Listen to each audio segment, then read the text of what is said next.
캐나다 우드워킹 3부작 한다고 막 떠들어 놓고 이제 막상 정작 가장 중요한 그 우드워킹과 취업 부분에 있어서 시간이 좀 오래 걸렸습니다. 뭐 일단 게으른 탓도 있지만 이게 그동안 좀 고민이 됐던 게 그냥 일반적인 우드워킹과 관련된 얘기나 아니면 뭐 컬리지에서 뭘 배웠나 이제 이런 얘기들은 좀 일반화해서 얘기하기가 그래도 수월한데 과연 제가 이 경험, 어차피 저는 계속 한 군데 회사만 다녔고, 주변에 뭐 있어 봐야 이렇게 폭이 넓지 않은, 그러니까 제가 알고 있고 제가 경험한 그 아주 미천한 일부분을 가지고 일반화해서 얘기할 수 있겠느냐라는 고민이 가장 컸어요. 혹시라도 또 이거 뭐 잘못된, 말도 안 되는 또 저만의 어떤 특별한 얘기를 가지고 또 일반화해가지고 잘못 또 다른 분들의 어떤 인생을 망칠 수도 있다라는 생각이 또 들고 그래서 한동안 그 몇 달 됐죠. 고민을 많이 하다가 그래도 약속은 약속이니까 일단은 3부작은 마무리 짓자라는 생각에 이제 오늘 제 마이크 앞에 섰습니다. 그래서 일단은 제 블로그를 운영하는 동안 질문을 주셨던 부분들 몇 개 질문을 중심으로 사례 위주로 그럼 이제 제가 제 경험 위주로 주변의 얘기 위주로 이런 일도 있더라 라는 정도로 말씀을 드리는 선에서 진행을 하려고 합니다. 취업은 잘 되나요? 잘 되는 편입니다.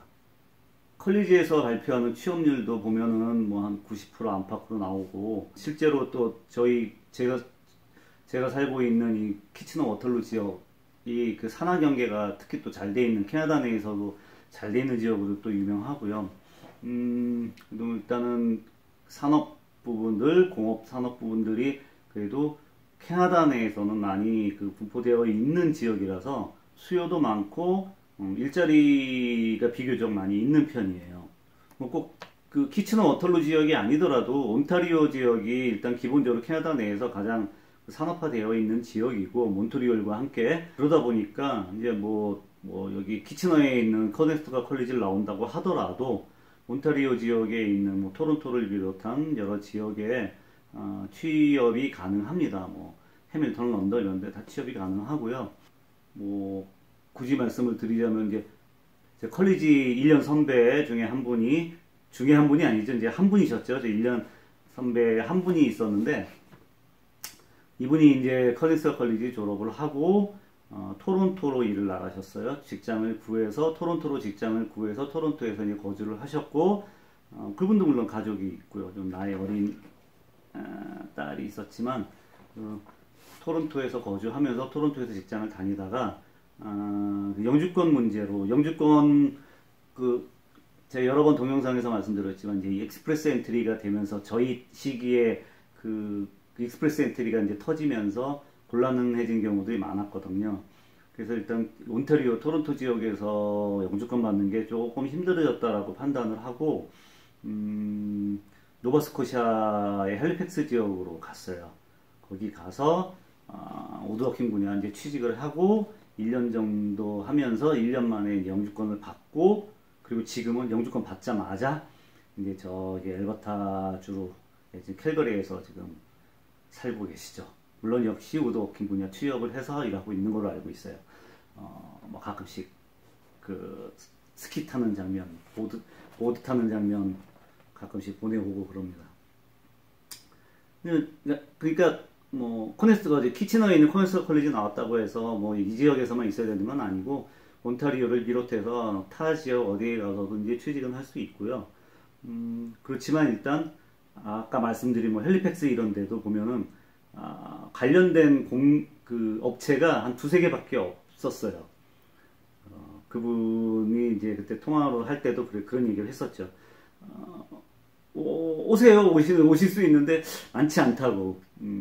취업할 수 있는 그런 업체들이 그게 많지 않다고 이제 그런 얘기들을 했었고, 뭐 밴쿠버 지역도 큰 도시이긴 하지만 그 어떻게 산업화 부분 거긴 주로 서비스업, 관광 서비스업 중심의 도시이기 때문에 우드워킹이나 이런 분야가 그렇게 많지는 않아요. 근데 이제 저희 동기 중에 한 명은 지금 일을 하고 있다가 미시사가에서 취직해서 일을 하고 있다가 이 친구는 이제 피니싱 쪽을 했어요. 그 미시사가에서 일을 하다가 작년에 이제 밴쿠버 지역으로 이주를 하겠다고 했는데 코로나 때문에 이제 못 가고 있다가 아마 올해 이주하겠다고 했는데 아직 제가 거기까지는 이주했는지는 모르겠어요. 근데 어쨌거나 밴쿠버 지역도 그렇게 수요가 그렇게 막 넘치는 그런 형편은 아닌 걸로 알고 있고요. 어쨌거나 온타리오가 캐나다 내에서는 온타리오 그 중에서도 이제 저희 키친 워털루 지역이 그렇게 나쁘지 않은 그 산업 인프라를 갖추고 있다. 취업 인프라를 갖추고 있다. 이 정도 말씀드릴 수 있을 것 같아요. 그리고 또 하나 이 캐나다란 나라가 이제 미국과 마찬가지로 그 이직률이 높아요. 노동 이동성이라고 얘기를 하는데 이직률이 높아서 언제든지 자리가 나고 들고 해요. 뭐 지금 제가 다니는 회사도 제가 한 5년, 지금 6년차 다니고 있는데 뭐 6년 정도 지나면은 우리식으로 보면은 이제 저보다 먼저 온 사람이 몇 명 손가락에 꼽힐 정도로 남아 있는 정도. 그러니까 항상 빈자리가 있고 수요가 있어요. 그리고 이제 특히 이제 한국 사람들 같은 경우는 일단 들어가면 이제 알바기가 가능하거든요. 기본적으로 이제 근면 성실하다라는 게 기본기를 갖추고 있고, 그 다음에 이제 기본적으로 머리 똑똑하죠. 스마트하다는 얘기 많이 듣고, 그 다음에 이제 결정적으로 말수가 적어요. 불평도 별로 없고. 이게 물론 말수가 적어서만은 아니죠. 이제 그 영어라는 그 기본 한계가 있기 때문에 말수가 적은 거긴 하지만, 어찌 됐건 간에 이런 부분들이 여기 캐네디언이 보기에 높은 점수를 살 수 있는 그런 부분들이 되는 것 같더라고요. 그래서 일단 뭐 한국 사람들 일단 취직을 하면 어디서든지 뭐 인정받고 사랑받고 잘리는 경우는 많이 못 봤어요. 뭐 없는 건 아니겠지만. 그래서 일단 기본적으로 뭐 수요 면에서 그리고 취직은 잘 되는 편입니다. 취업 분야는 어떻게 되나요? 보통 이 고용 수요는 캐비넷 메이커 쪽이 가장 많은 것 같아요. 캐비넷 메이커라고 하면은 이제 우리가 보통 주방 가구나 아니면은 뭐 이렇게 사무실 같은 데 들어가는 가구들, 주방 가구 관련된 부분들, 뭐 이런 부분들을 보통 이게 캐비넷이라고 얘기를 하는데, 얘네들은 일단 가구와 캐비넷 개념이 좀 달라요. 그러니까 얘네들은 우리는 주방 가구 뭐 이래가지고 이렇게 찬장 이런 것도 이제 가구라고 주방 가구라고 얘기를 하는데, 얘네들은 이런 것을 캐비넷이라고 얘기를 하고, 가구라고 하면 보통 뭐 소파, 침대, 식탁, 뭐 데스크 이런 정도를 가구라고 치는 것 같아요. 그 외에는 뭐 대부분 캐비넷, 미러 이런 식으로 얘기를 하는데, 제가 입사할 때도 그 슈퍼바이저 면접 봤을 때 슈퍼바이저도 같이 있었는데, 슈퍼바이저가 한 말이 우리는 가구를 퍼니처를 하진 않는다 이런 식으로 얘기를 하더라고요. 그때까지만 해도 퍼니처를 안 한다는 게 무슨 말인지 잘 이해가 안 됐는데, 아무튼 그래서 가구를 만드는 직업은 그러니까 퍼니처를 만드는 부분도 갈 수 있어요. 그러니까 예를 들어서 커스텀 가구를 만든다거나 아니면은 일반적으로 이제 기성품들 가구를 만드는 그런 업체도 취직할 수 있어요. 그러니까 컬리지 우드워킹에서 배우는 내용들이 다 포함을 하고 있기 때문에 어디든지 뭐 가구를 만드는 회사든지 아니면은 뭐 인스톨 하는 데도 갈 수 있고요.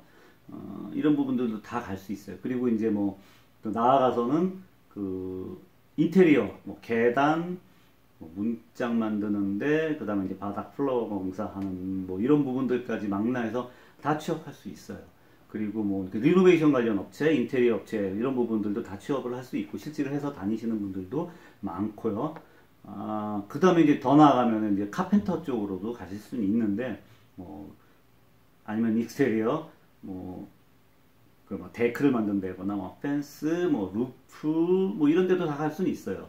그리고 이제 카펜터, 뭐 건물 짓는 데 이런 데도 갈 수는 있는데, 그런 부분들은 또 그런 전공하신 분들이 또 있으니까 뭐 아무래도 뭐 경쟁에서 어떻게 될지 모르겠지만 갈 수는 있다는 거죠. 그런 쪽 이제 익스테리어나 이제 카펜터 쪽으로 가게 되면은 장점이 누차 말씀드렸지만 일단 페이가 임금이 높고, 그 다음에 이제 상승폭도 좀 가파르고, 우드워킹에 비해서 캐비넷 메이커에 비해서 이런 부분들이 좀 장점으로 작용을 하는 거죠. 그래서 그쪽으로 눈길을 돌리시는 분들도 많이 있어요. 그 밖에 이제 뭐 그 여성분들이나 어떤 예술적인 부분을 좀 이렇게 많이 저기 하시고 싶은 분들은 이제 공방이나 이런 쪽으로 이제 가시는 분들, 차리거나 뭐 가시는 분들도 계신데, 뭐 이런 분들한테는 일단 기본적으로 이제 좀 그 영주권과 관련된 부분이 좀 쉽지 않은 부분이 있죠. 이런 부분보다는 기본적으로 이제 기존의 그 업체, 산업체로 보통 영주권 문제 때문에 많이 취직들을 하시는 편이고요. 그 다음에 이제 좀 전에도 말씀드렸다시피 이제 그 피니싱 부분을 좀 이렇게 전문화해서 갈 수도 있어요. 그 동기 중에 한 명이 이제 그 피니싱을 했다고 말씀드렸다시피 뭐 이렇게 피니싱을 한다거나 아니면은 뭐 이렇게 어떤 세부 특정 분야를 가지고서 전문적으로 이렇게 그쪽으로 이렇게 그 돌파구를 찾을 수도 있죠. 그게 다 이제 컬리지에서 그 여러 분야를 다 배웠기 때문에 이제 그런 것들이 가능한데, 그 중에서도 이제 특히 그 토론토로 가신 분 중에 한 분이 이제 제 블로그에 댓글로 남겨주신 글이 있는데, 지금 토론토에서 관련 업체에서 이제 에스티메이팅을 하고 계시다고 그런 말씀 주신 적이 있어요. 에스티메이팅이라고 하면은 일단 기본적으로 그 견적을 내는 일이죠. 사무직이죠. 영업의 시작이자 출발점이 되는 에스티메이팅 부분으로도 일하시는 분도 계시고, 그 다음에 이제 동기 중에 이제 제일 나이 어린 친구는 현재 그 가구 디자인 설계, 가구 디자인 설계하는 쪽 일을 하고 있어요. 컬리지에서 이제 캐비넷 비전이라는 프로그램을 또 배우는데, 캐드와 함께 이 부분을 활용을 해가지고 현재 그 업체 취직을 해가지고 총망받는 그 디자이너로 디자이너 개념은 아니고 뭐라고 해야 되지? 하여튼 그냥 설계라고 하죠. 그 가구 디자인을 하고 있는, 그러니까 가구 배치, 캐비넷 배치 디자인 이런 거라고 보면 될 것 같아요. 그 일을 하고 있는 친구도 있고, 그 다음에 이제 제 경우를 말씀을 드리면, 저도 처음에 입사는 이제 캐비넷 메이커로 했지만 한 1년 안 됐죠. 1년 안 돼서 지나서 이제 그 컬리지에서 그 오토캐드를 배웠다라는 그 부분이 있어서 현재는 지금 캐드하고 그 마이크로벨룸이라는 프로그램이 있어요. 우드워킹 관련된 프로그램인데, 이거를 활용해서 저희 밀업 해야 될 그 내용들을 이렇게 설계하고 디자인하는 그 엔지니어링 부서에서 일을 하고 있어요. 뭐 저같이 이렇게 직종이 바뀌는 케이스가 왕왕 있어요. 그러니까 그 친구는, 저 이제 동기 어린 친구는 캐비넷 메이커로 하다가 이제 때려치고 다시 어플라이를 이 분야로 한 거고, 저는 이제 회사 내에서 이제 직종이 좀 바뀐 케이스가 되는데, 이런 경우가 왕왕 있는 게, 제가 잘 아는 분도 그 철근 관련된 회사에 제너럴 레이버로 들어가셨어요. 들어가셔서 하다가 열심히 하더니 인정받고 이제 일도 하고 이게 돌아가고 좀 체계가 있시하니까 회사에서 딱 해가지고 지금 웨어하우스 총괄하는 책임자로 일을 하고 있어요. 페이도 많죠. 그런 경우도 있고, 또 저희 회사 얘기긴 하지만 이 친구도 코네스터 컬리지 나왔는데, 코네스터 컬리지 나와서 캐비넷 메이커로 들어왔다가 머신닝 쪽에 그 자리가 그 틈이 있어 보이니까 머신닝 쪽으로 지원을 해가지고 CNC 머신닝 작업을 하다가 이번에 이제 제가 하고 있는 부서에서 좀 그 사람이 좀 필요하다고 하니까 이 친구가 왔어요. 그래가지고 지금 저하고 같이 일을 하고 있어요. 이런 경우도 있죠. 여기서 이제 한 가지 팁을 하나 드리자면, 그 이력서를 쓸 때 한국 경력을 과연 써야 할까 말아야 할까 고민하시는 분들이 있고, 저도 고민을 했었어요. 제가 이제 이력서를 써가지고 저 캐네디언 분한테 이제 검토를 한번 부탁드린 적이 있었는데, 그분이 그러시더라고요. 너 한국에서 아무것도 안 했냐? 했는데 여기서는 필요 없는 것 같아서 안 썼다 그랬더니, 뭐 했냐 한국에서? 그래서 마케팅 관련, 일종의 마케팅 관련 같은 거 했다 그랬더니 쓰라는 거예요. 아니 이건 전혀 상관없지 않냐 그랬더니 어떻게 될지 모른다는 거죠. 일단 네가 뭐 계속 취직은 하지만 회사의 사정에 따라서, 환경에 따라서 어떻게 변할지 모르고, 회사에서 너에 대해서 이력을 보고 너를 그쪽으로도 옮겨갈 수 있는 경우들이 많이 있다. 그러니 써라 이렇게 얘기를 하더라고요. 근데 실제로 제가 이제 다녀보니까 그런 경우들이 왕왕 있는 거죠. 저희 회사 얘기지만 어떤 젊은 친구가 그 shipping 부서로, 그러니까 배달하는, 배송하고 선적하고 이제 배송하는 부서로, 딜리버리 하는 부서로 왔는데, 보조로 왔는데, 이 친구를 보니까 애가 좀 돼 보이는 거죠.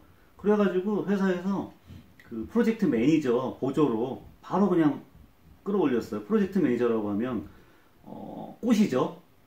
그 사무직 저희 같은 업종의 꽃이죠. 그 광고 대행사로 따지면 A 같은 역할이고 그런 역할이니까 그렇게 발탁돼서 갔어요. 그런 경우들이 있으니까 한국에 있는 경력도 숨기지 말고 버리지 말고 쓰셔라. 다만 이제 간결하게 뭐 했다 정도만 이런 것들 다 기억하고 있더라고요. 그리고 또 나중에 보면은 저 같은 경우도 보면은 다 기억하고 있더라고요. 아, 얘 한국에서 뭐 했대더라 이런 거. 그러니까 쓰시는 게 낫다. 그리고 팁이고요. 뭐 꿀팁이죠. 자, 세 번째. 일이 힘들진 않나요? 아, 당연히 힘들죠. 힘쓰는 일인데. 그리고 뭐 세상 일이 쉬운 게 어디 있어요? 남의 돈 받아먹는 게 쉬운 일은 없죠. 그래도 일단 이게 그 카펜터나 뭐 이런 데 비하면 뭐 상대적으로 좀 이렇게 좀 경량해, 좀 덜 무거운 걸 들기도 하고, 또 이제 기본적으로 실내 작업이니까 날씨에 크게 영향 안 받고 실내 작업하고, 물론 에어컨을 튼다거나 이러진 않아요. 그런 면에서 일단 근무 환경이 좀 낫죠. 그렇지만 뭐 어쨌거나 살이 찌기는 힘든 뭐 노동 일입니다.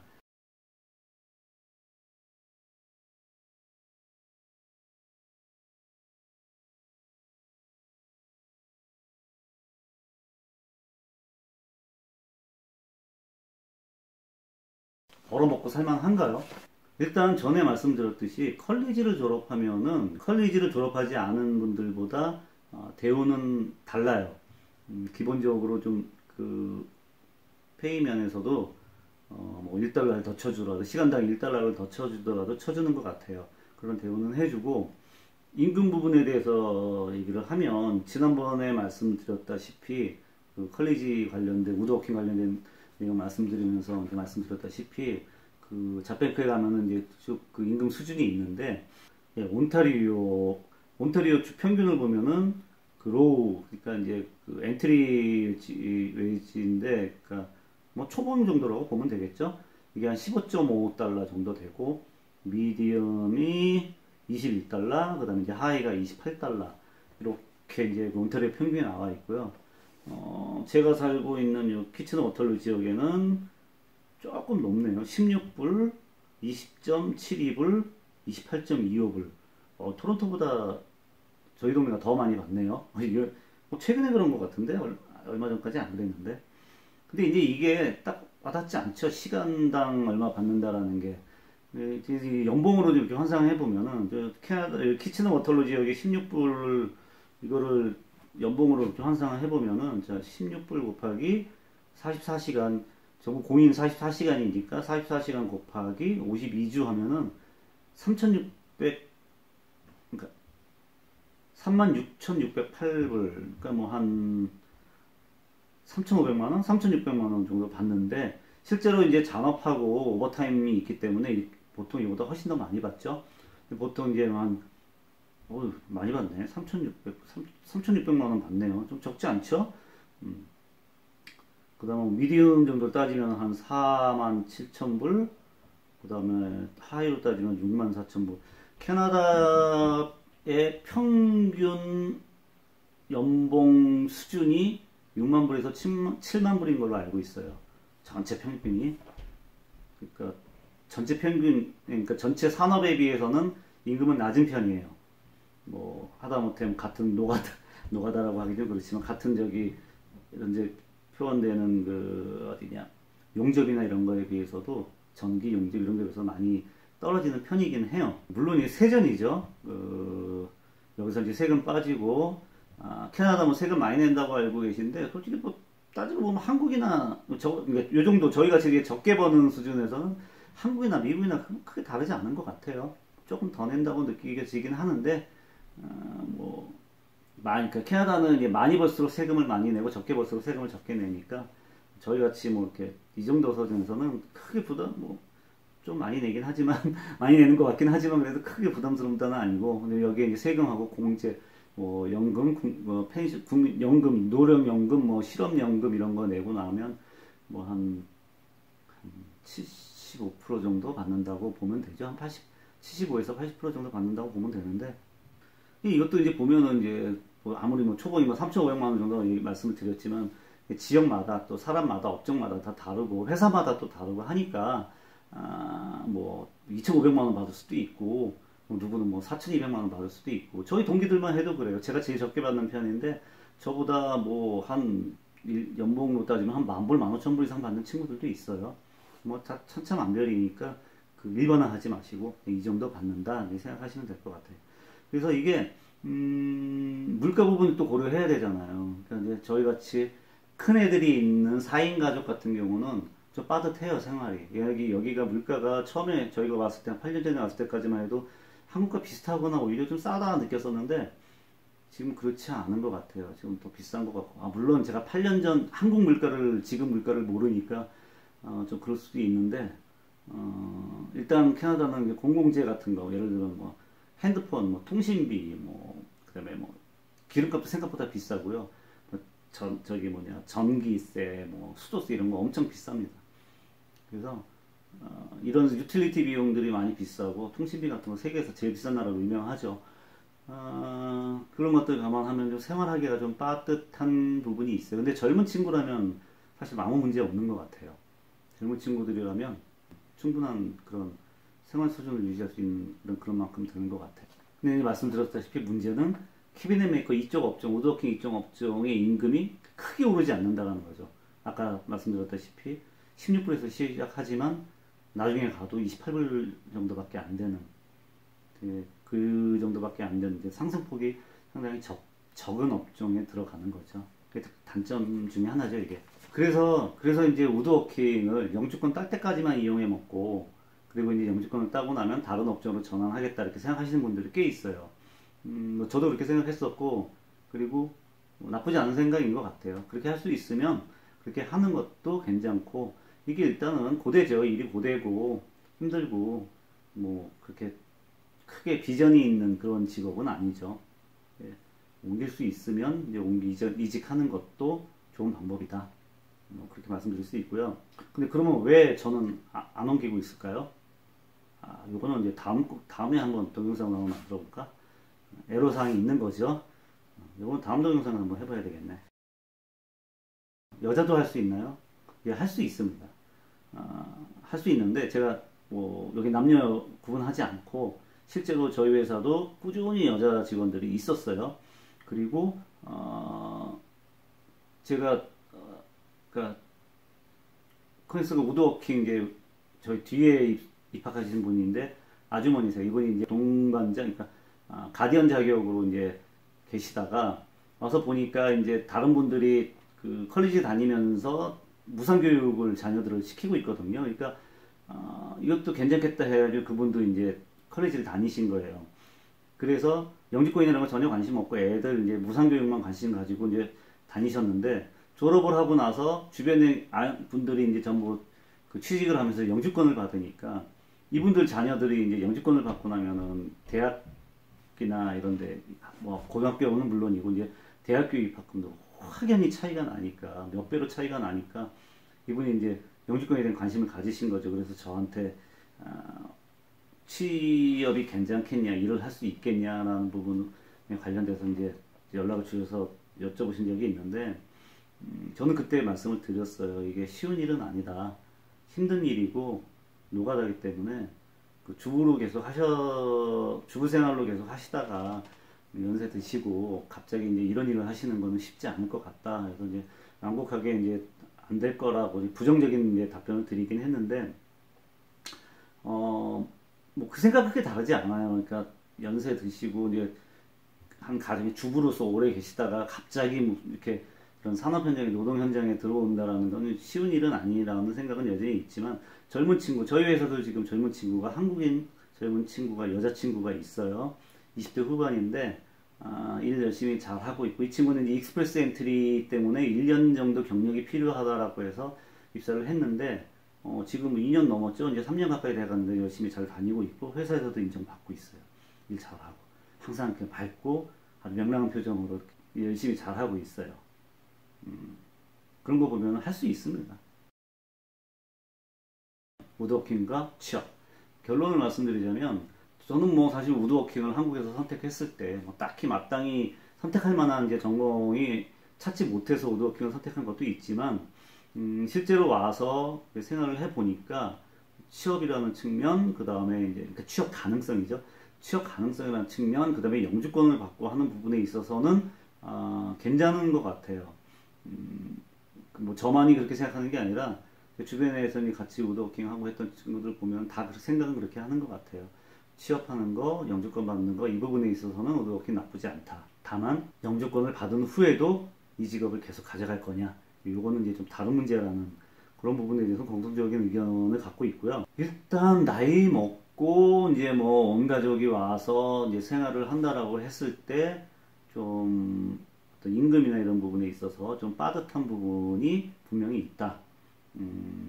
그 다음에 이제 좀 고된 노동의 강도를 이겨내야 한다라는 부분들, 이런 부분들이 좀 어려움이죠. 뭐 젊은 분들이야 뭐 돌로 씹어먹을 나이에 젊은 분들이야 뭐 뭐든 어렵겠습니까.